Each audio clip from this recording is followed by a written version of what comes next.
Hi friends, ഇന്ന് ഞാൻ ഉണ്ടാക്കുന്നത് കരിമീൻ തേങ്ങാപ്പാൽ കറിയാണ്. ഇത് എൻ്റെ അമ്മ ഉണ്ടാക്കുന്ന ഒരു സ്പെഷ്യൽ മീൻ കറിയാണ്. നല്ല ടേസ്റ്റി ആയിട്ടുള്ളൊരു കറിയാണിത്. അപ്പോൾ വീഡിയോയിലേക്ക് പോകുന്നതിന് മുമ്പായി എൻ്റെ ചാനൽ ആദ്യമായാണ് കാണുന്നതെങ്കിൽ പ്ലീസ് ഒന്ന് സബ്സ്ക്രൈബ് ചെയ്യണേ. അപ്പോൾ ഈ മീൻ കറി ഉണ്ടാക്കുന്നത് എങ്ങനെയാണെന്ന് നമുക്ക് നോക്കാം. 1/2 കിലോ കരിമീനാണ് എടുത്തിരിക്കുന്നത്.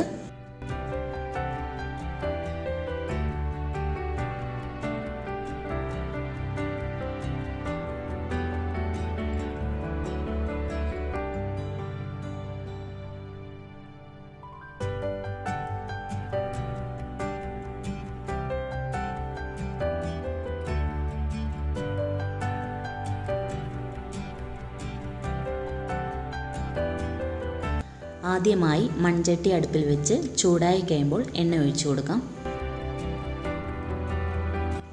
എണ്ണ ചൂടായി കഴിയുമ്പോൾ ഉള്ളി ഇട്ട് കൊടുക്കാം. എന്നിട്ട് ഒന്ന് വഴറ്റി കൊടുക്കാം.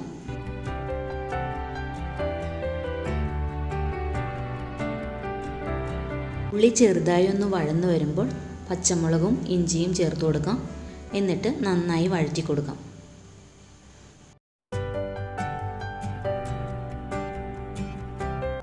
ഇനി ഇതിലേക്ക് ആവശ്യത്തിന് വേപ്പില ചേർത്ത് കൊടുക്കാം. എന്നിട്ട് നന്നായിട്ട് വഴറ്റി കൊടുക്കാം. ഉള്ളിയെല്ലാം നല്ല ബ്രൗൺ നിറമാവുന്നത് വരെ വഴറ്റി കൊടുക്കണം.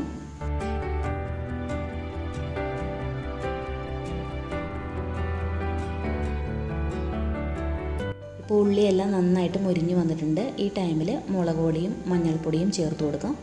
എന്നിട്ട് നന്നായിട്ട് മിക്സ് ചെയ്ത് കൊടുക്കാം.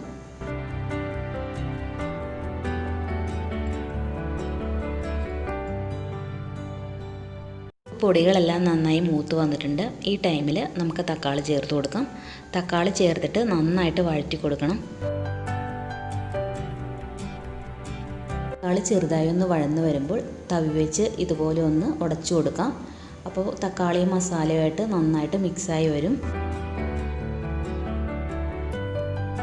ഇപ്പോൾ തക്കാളിയെല്ലാം വെന്ത് മസാലയായിട്ട് നന്നായിട്ട് മിക്സായി വന്നിട്ടുണ്ട്. ഈ ടൈമിൽ തേങ്ങയുടെ 2-ാം പാൽ ചേർത്ത് കൊടുക്കാം. എന്നിട്ട് നന്നായിട്ട് ഒന്ന് മിക്സ് ചെയ്ത് കൊടുക്കാം. ഇതിലേക്ക് ആവശ്യത്തിന് ഉപ്പ് ചേർത്ത് കൊടുക്കാം. ഇപ്പോൾ ചാറ് നന്നായിട്ട് തിളച്ച് വന്നിട്ടുണ്ട്. ഈ ടൈമിൽ മീൻ ചേർത്ത് കൊടുക്കാം.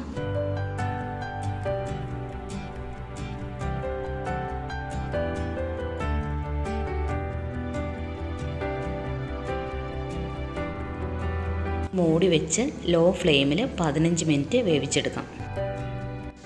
ഇടയ്ക്കൊന്ന് തുറന്നിട്ട് ഇതുപോലെ ഒന്ന് ചുറ്റിച്ചു കൊടുക്കാം. മീനിട്ട് കഴിഞ്ഞാൽ ഇതുപോലെ ഒന്ന് ചുറ്റിച്ചു കൊടുക്കുകയാണ് നല്ലത്. അതല്ല കയ്യിലിട്ട് ഇളക്കുകയാണെങ്കിൽ പെട്ടെന്ന് മീൻ പൊടിഞ്ഞു പോകും. അപ്പോൾ അതൊന്ന് പ്രത്യേകം ശ്രദ്ധിക്കണം കേട്ടോ. ഇനി നമുക്ക് 1-ാം പാൽ ചേർത്ത് കൊടുക്കാം. 1-ാം പാൽ ചേർത്തിട്ടും ജസ്റ്റ് ഒന്ന് ഇതുപോലെ മിക്സ് ചെയ്ത് കൊടുക്കാം. അവസാനമായി 2 ടീസ്പൂൺ വിനീഗർ ചേർത്ത് കൊടുക്കാം. കുറച്ച് വേപ്പില ചേർത്ത് കൊടുക്കാം. 1 ടീസ്പൂൺ പച്ചവെളിച്ചെണ്ണ ഒഴിച്ചിട്ട് നമുക്ക് ഫ്ലെയിം ഓഫ് ചെയ്ത് കൊടുക്കാം. കരിമീൻ തേങ്ങാപ്പാൽ കറി ഇവിടെ റെഡി ആയിട്ടുണ്ട്. ചോറിൻ്റെ കൂടെ മാത്രമല്ല അപ്പത്തിൻ്റെ കൂടെയും ഇടിയപ്പത്തിൻ്റെ കൂടെയൊക്കെ കഴിക്കാൻ പറ്റിയ നല്ലൊരു മീൻ കറിയാണിത്.